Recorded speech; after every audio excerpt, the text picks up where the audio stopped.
Hi welcome back to my channel. আজকে বানাচ্ছি white chicken stew. এই বিভৎস গরমে রিচ খাবার খেতে একদমই ভালো লাগছিল না, তাই ভাবলাম হালকা পাতলার মধ্যে চিকেন স্টু বানাই, যেটা হেলদিও হবে। চলো তাহলে শুরু করা যাক। সবার প্রথমে একটা পাত্রে বেশ খানিকটা জল দিয়ে তার মধ্যে ডুমো করে কেটে রাখা পেঁয়াজগুলো দিয়ে গ্যাসের উপর বসিয়ে গ্যাসের ফ্লেম জ্বালিয়ে ঢেকে এই পেঁয়াজগুলোকে সিদ্ধ করে নিলাম। ভালো করে পেঁয়াজ সিদ্ধ হয়ে গেলে ঢাকনা খুলে জল ঝরিয়ে ঠান্ডা হওয়ার জন্য রেখে দিতে হবে। এরপর চিকেন স্টক বানানোর জন্য বড় একটা পাত্রে বেশ খানিকটা জল দিয়ে তার মধ্যে তেজপাতা আর গোলমরিচ গুঁড়ো দিয়ে চিকেনের পিসগুলো দিয়ে দিচ্ছি। এই চিকেন স্টকের জন্য চিকেনটা অবশ্যই উইথ বোন হতে হবে। চিকেনগুলো দেওয়ার পর একটা হাতা দিয়ে নেড়ে ঢাকা দিয়ে 10 মিনিট একদম লো ফ্লেমে এটাকে সিদ্ধ হতে দিতে হবে। এরপর জল ঝরিয়ে রাখা পেঁয়াজগুলোকে একটা মিক্সার জারে ট্রান্সফার করে নিচ্ছি, কারণ এই পেঁয়াজগুলোকে আমি একদম মিহি করে বেটে নেব। 10 মিনিট হয়ে যাওয়ার পর ঢাকনা খুললে দেখা যাবে যে জলের উপর একটা হালকা তেলের লেয়ার ভাসছে। এরপর এর মধ্যে ডুমো করে কেটে রাখা আলু আর গাজর দিয়ে সব কিছুকে মিশিয়ে আবার ঢাকা দিয়ে 10 মিনিটের জন্য লো ফ্লেমে সিদ্ধ হতে দিতে হবে।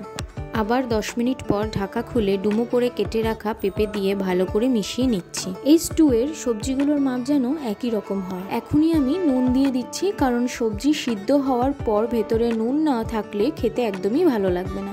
ভালো করে সব কিছুকে মিশিয়ে ঢাকা দিয়ে আরও 15 মিনিট লো ফ্লেমে রান্না করতে হবে।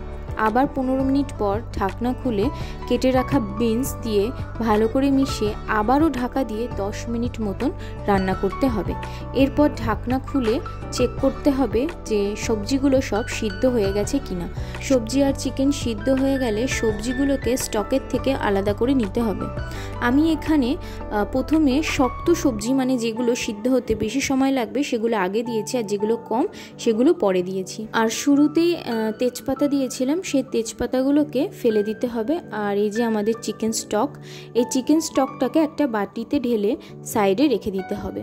এরপর ওই সেম সসপ্যানে বেশ খানিকটা বাটার দিয়ে বাটার মেল্ট করে আগে থেকে বেটে রাখা সিদ্ধ পেঁয়াজ দিয়ে দিচ্ছি। পেঁয়াজ দেওয়ার পর একটা খুন্তি দিয়ে অনবরত নাড়তে হবে।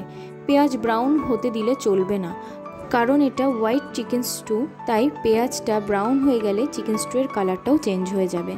পেঁয়াজ ভালো করে 2 মিনিট ভেজে নিয়েছি। এরপর চিকেন স্টক যেটা বানিয়ে রেখেছিলাম সেটা ঢেলে দিলাম। ভালো করে পেঁয়াজের সাথে চিকেন স্টকটাকে মিশিয়ে নিচ্ছি।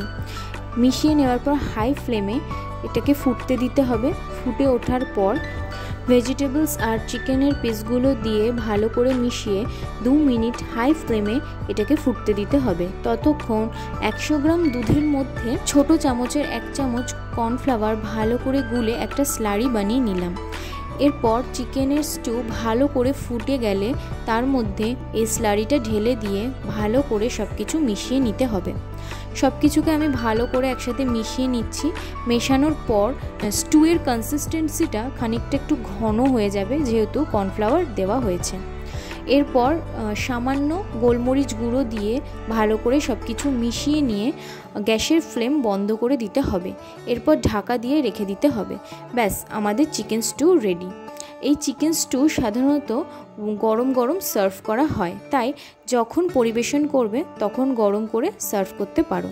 এই হোয়াইট চিকেন স্টু শুধু পরিবেশন করা যায়, কিন্তু আমি আজকে পরিবেশন করছি কোয়াটার পাউরুটির সাথে। পাউরুটির গায়ে বাটার লাগিয়ে পাউরুটিগুলোকে টোস্ট করে নিচ্ছি। এই টোস্টেড পাউরুটি গরম গরম হোয়াইট চিকেন স্টুর সাথে আহা, অসাধারণ। আমি চিকেন স্টু বা স্যুপের সাথে পাউরুটি খেতে বেশি প্রেফার করি। অনেকে নুডলস বা রাইসের সাথেও খেতে পারো। তো গরম গরম chicken stew ready to B serve. তোমরাও বাড়িতে এই গরমে হালকা পাতলা কিছু খেতে চাইলে এই রেসিপিটাকে অবশ্যই বাড়িতে ট্রাই করো, আর আমাকে জানিও রেসিপিটা কেমন লাগলো।